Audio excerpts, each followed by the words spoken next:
Well guys, I've left Steve behind and I managed to get out of Manchester, and what surprised me is how easy it was to get out of Manchester. Normally cities I get a bit lost, discombobulated, and trying to find my way out is not easy. But Manchester, it's the easiest city I've ever been able to cycle out of, so absolute breezy bonus. So I've cycled about 13-14 miles now, and I'm on the outskirts of Glossop, so I'm going to be wild camping out here and do a little twizzle in some woodlands. So yeah, I'm going to be camping out here for the night. Now, my plan is from here, right, tomorrow I'm going to go across the Peak District. I'm going to go to, my first port of call is going to be, and my mind's gone blank. Where am I going to first stop? I don't know. Hang on, let's stop this a minute. Right, I've double checked. Yeah, my first port of call going across the Peak District to Chesterfield. Then from there I'm going to sort of make my way down into Nottingham, and then I'm thinking of stopping at then going to Melton Mowbray, get Melton Mowbray pie. From there I haven't decided what I'm going to do yet, no idea. So at the moment, bit of a Scooby-Doo what I'm going to do, but I'll decide sort of nearer the time when I'm getting there. All depends on how I'm doing for time and all the rest, and how quickly I need to get down south for the Easter weekend holiday. But anyway, guys, that's my plan for the moment. Keep watching. I'm currently in Glossop Town Centre Square. Bit of a not a bad little area.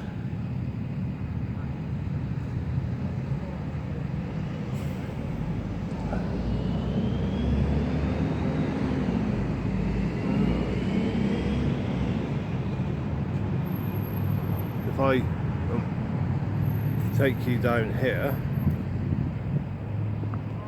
to the main road,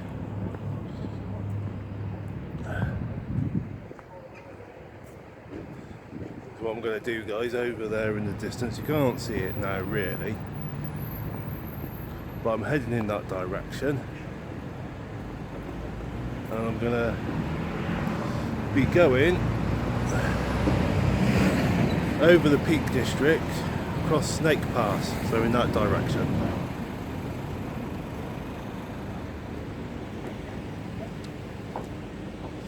So yeah, this is just a little bit of Glossop.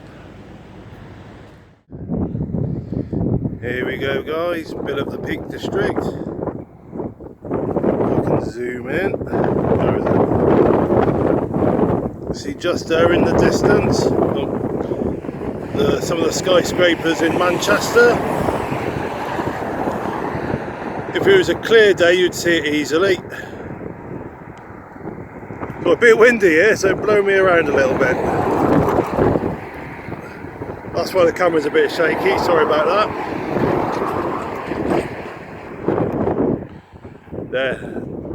There's the road that I've just come up.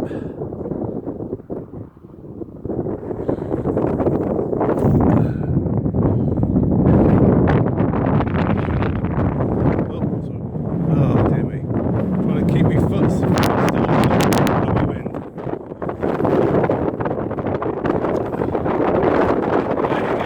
This is the beautiful countryside I'm cycling through at the moment.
have the Derwent Reservoir in the Derwent Valley.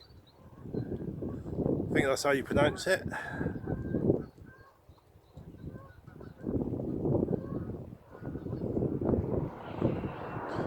across the road, not many cars around, so that's alright. Cross over the road here.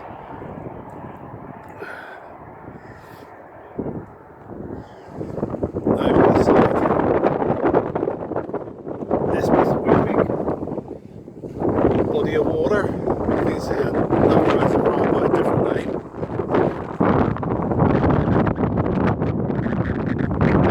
There was a bit of a slog coming over Snake Pass. Lovely coming down, but not so nice going up. That bridge over there in the distance, that's where I was recording from a minute or two ago.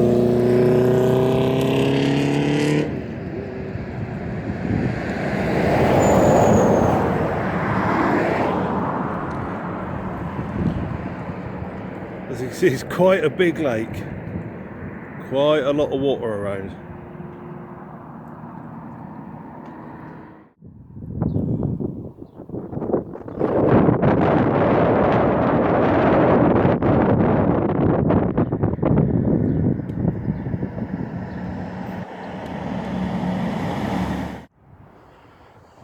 Well, I finally made it to Chesterfield, and I can honestly say I'm in absolutely no hurry to cycle across the Peak District again in any time soon. It's freaking knackering.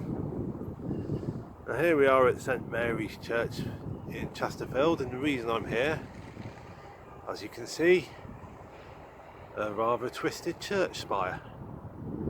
There's a few legends about how it got like that, mainly involving the devil. Now, one of the legends is that he was having one of his hooves reshod. Alright, just wait for the bells.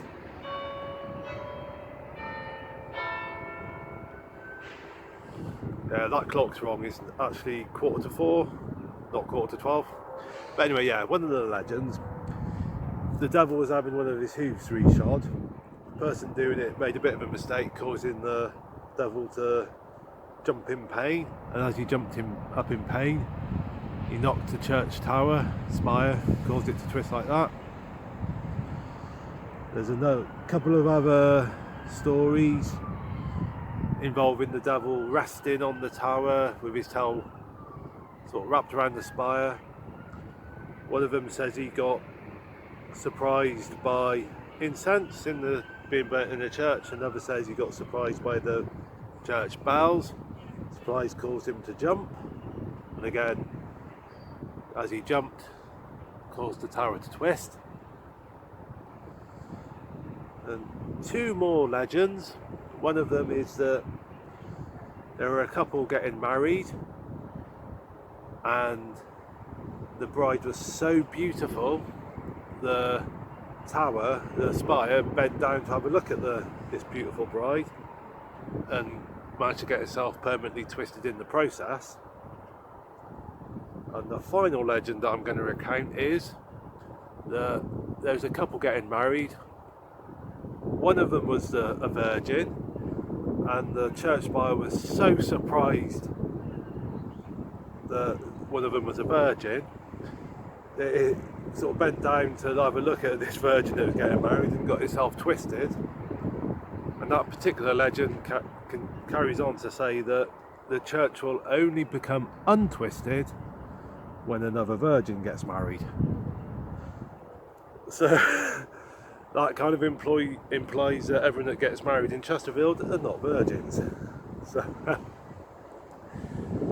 the truth, the real reason why it's twisted, if I remember rightly, I read that the one side of the spire tended to get heated up more than the other side, and so the iron rods, the metal rods inside the spire on one side heated up more than the other, because obviously they were getting more sunshine, I think it was, and as a result of one side being more hotter than the other, that's what caused the twisting. So nothing to do with virgins and the devil and all the rest, just a good old science-based reason. But anyway, that's Chesterfield church spire. And now I'm going to plod on and see how close to Nottingham I get today. Probably not all the way there, but I'll see what I can do. I'm on the outskirts of Nottingham, and it's what day is it today? Tuesday, I think it is. Yeah, hard to stop then. When you're on a long cycle, you kind of lose track of what days it is. So yeah, I'm on the outskirts of Nottingham, and I found this sort of cycle trail, footpath, nature trail. Yeah, I think that's a more appropriate name, nature trail.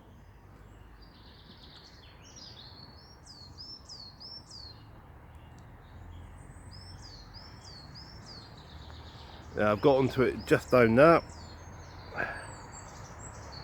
I'm going to follow it all the way to Nottingham. Well, I hope it goes pretty much all the way to Nottingham. I'm going to follow it as far as I can. What I'm going to do, guys, I'm just going to twizzle you around a sec. So yesterday I left Chesterfield and did about another 10 miles or so, and about 6 o'clock I ended up in a place called Sutton in Ashfield, I think. Yeah, Sutton. What a crap hole of a place that was. And it took me ages to fight my way out, which seems strange because it's only a little town. I mean, Manchester, big city, easily found my way out of Manchester, no problems. A scrappy little town like Sutton, took me ages to find my way out and get out onto the road I wanted. And by the time I got out, it was getting close to 7 o'clock-ish, and the weather weren't looking too good. The sky was looking very overcast. I thought, right, I just want to stop the first place I find. So anyway, yeah, I found this little bit of wasteland near the road. So it was good enough, not brilliant, but it was somewhere to put my tent up. This morning, I get up, get on me, like, pack all my stuff up, get on my bike, and I'm like, no joke, guys, no joke. 2 miles down the road on the way to Nottingham, massive, great big woodlands on either side of the road. Absolutely massive, lovely woods either side of the road, right there, easy to get into, lovely place for camping. Last night, if I'd only carried on another 2 miles, another 2 flipping miles, I'd have ended up camping in woodlands instead of a scrappy bit of wasteland. Deep joy, deep joy. And here I am in Old Market Square in Nottingham. The little tram going along over there, pulling into the little tram stop.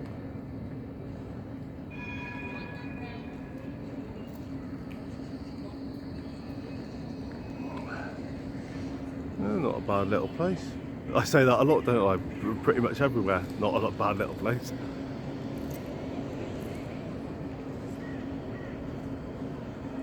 Just gone 10 o'clock, so just missed the clock chime in. Oh. There we have it. Alright, so very close to Nottingham's Market Square area. We've got this, the Bell Inn, which is one of 3 pubs in Nottingham that claims to be the oldest pub in Nottingham. Now, parts of this building, current building, date back to 1437. Now, around about the sort of rough, I think prior to 1271, so sort of mid 13th century or earlier, there's a friary sort of established in this area, and there was a friary guest house built on the site where the Bell Inn now is. So I said, yeah, Bell Inn, that's one of 3 pubs claiming to be the oldest pub in Nottingham. And I'm now going to take you to see the second one. Here we have the old Salutation Inn, another of the three pubs claiming to be the oldest in Nottingham. It says it claims to be established from 1240, and it also claims to be one of the most haunted pubs in the country. One of the old landladies claims there's apparently 89 ghosts here, so how true that is, don't know. Now, a lot of Nottingham is built on caves and all the rest, and there are quite a lot of caves underneath, some big caves underneath this pub, which are open to the public under the discretion of the landlord. So if you come here and if you're interested in caves, come here, speak to the landlord. He might take you down into the caves underneath the pub. If you're into the paranormal, like I said, come here, because apparently there's loads of ghosts here. Or if you're just interested in old pubs, you can come to Nottingham and do a pub crawl, and this be one of them. Like I said, the old Salutation Inn.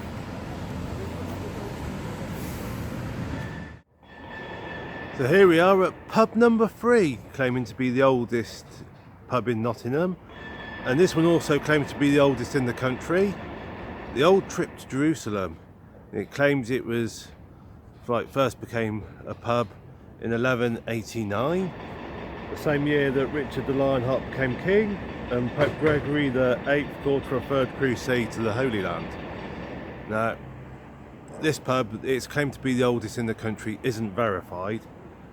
I think the pub that I stopped at, went past in Stow on the Road the other day, I think that one claiming to be from the 947.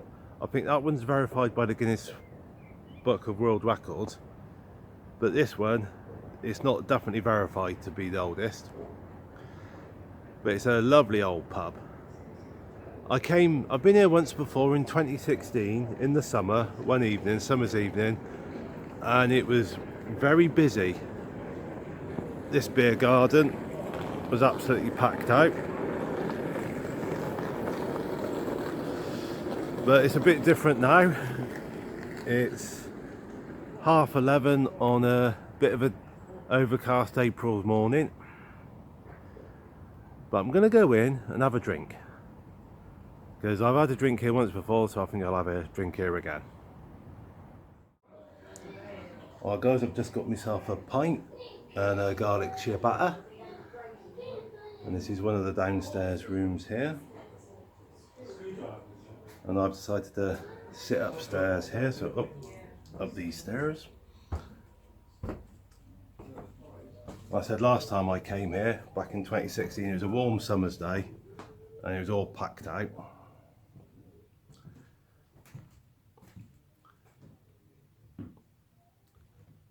I mean, this is a nice little upstairs room, isn't it?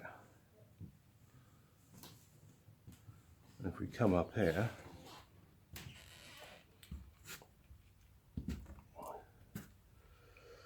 oh, no, it's a bit dark, but this is the room I'm sitting in.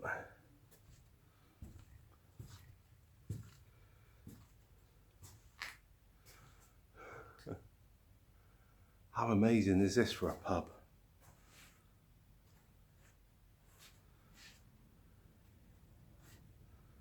Look at that, guys, eh? Isn't it nice?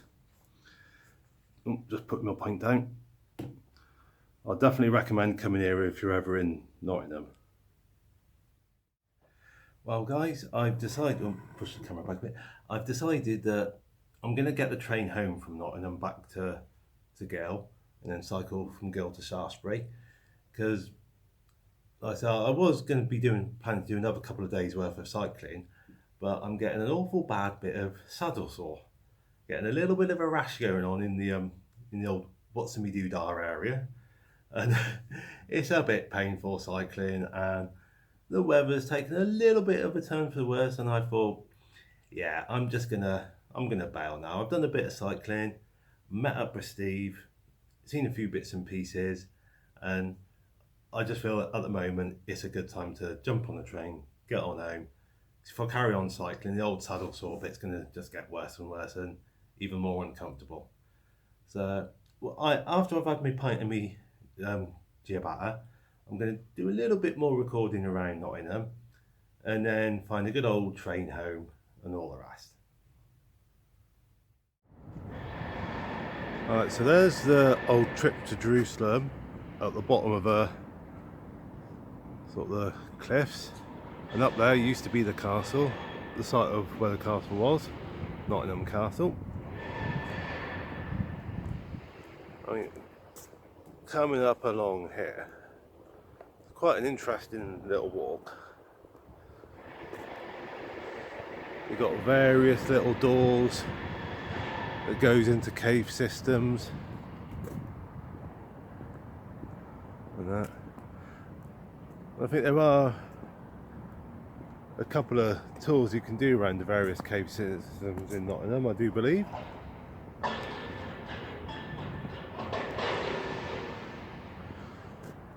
Of course, Nottingham's quite a famous place. You've got the Sheriff of Nottingham, and not far from here you've got the Sherwood Forest where Robin Hood lived. Robin of Lockleigh, and he used to fight. I think he got into various scrapes with the Sheriff of Nottingham. There's that the 90s film with Kevin Costner as Robin Hood, and I think Christian Slater played his half brother in that film.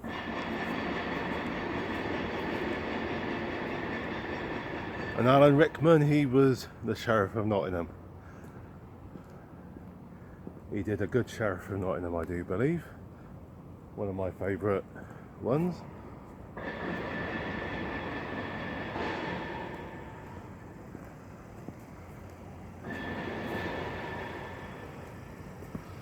So I'll just bring you up here, guys.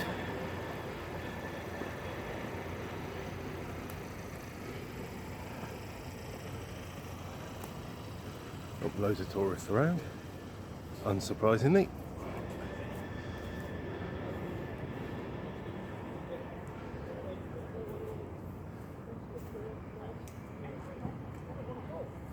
Good old Robin Hood.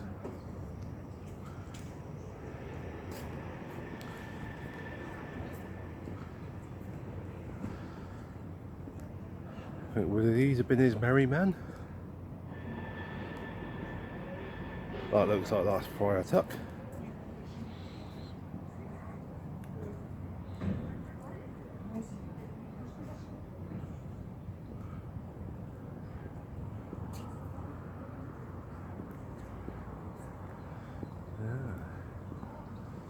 That over there, that would have been the main entrance to the castle.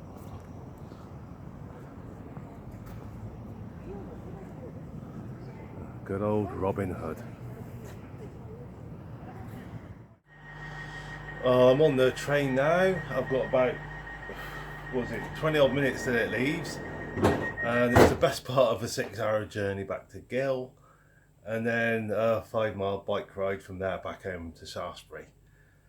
And it's for those of you that don't really travel much on trains in Britain, the walk, like buying a ticket on the day, just walking up to the ticket office like what I've just done, is blinking expensive. If you can like book in advance and split tickets, and what I mean by that is do 2 or 3 tickets for the same journey rather than just buying the one ticket, you can save a hell of a lot of money. I mean, I've just spent 120 odd quid on my train ticket to get home, so yeah, like I said, flipping expensive. Just to show how much you can save if you do the advanced tickets and all the rest.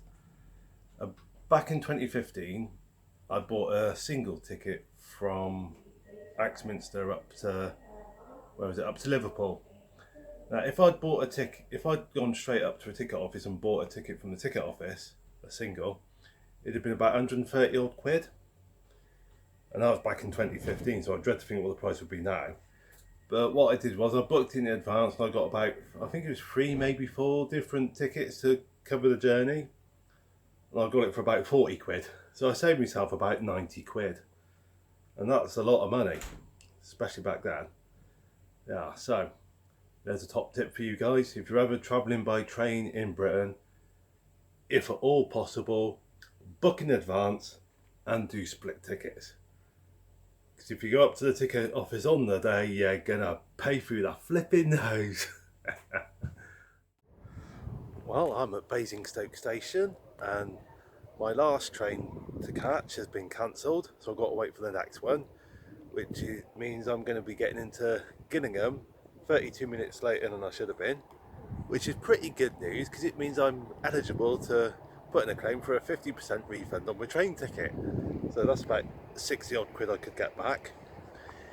In a way, part of me's kind of hoping I get delayed by another half hour, so I'm hoping the total delay's an hour or more. Because if you're delayed by over an hour, you can get a full refund on your train ticket, so... But like I said, yeah, just got to wait for a train, get to Gill, and at some point I can get a 50% refund because I'm half hour delayed. Hey, 50% off, Brucey bonus. Oh, twiddle around. GWR train over that. For all you train enthusiasts who want to have a little shot of that. Well guys, I'm back home. Couple of days earlier than I was originally planning. I haven't done anywhere near as many miles as I was originally planning. But then, like I said earlier on in the video, so all that cycling I developed a bit of the old saddle sore. Getting a bit of a chafing around the old you-know-whats. And so I thought, yeah, best get home early. So I'm back home in Shaftesbury. So I'll have a couple of days at home before going to Worthing for the Easter weekend. Now, a lot of the places that I've been through where I've done recording, those places I could have done a heck of a lot more recording. What I have done is just to give you a little taster of some of the places I've been to. So yeah, those places where I've been recording, they've got a lot more to offer than what I've recorded, so it's just a little taster. And it was absolutely good fun meeting up with Steve and walking with him from Bolton to Manchester. That was good fun. And what else? Yeah, sorry, my mind temporarily went somewhere else. But anyway, guys, I hope you've enjoyed watching, and I've certainly had an absolutely thumping good time cycling around, exploring and all the rest. So yeah, hope you've enjoyed. Look forward to seeing you in the next video, and in the meantime, the usual, stay safe, take care, God bless.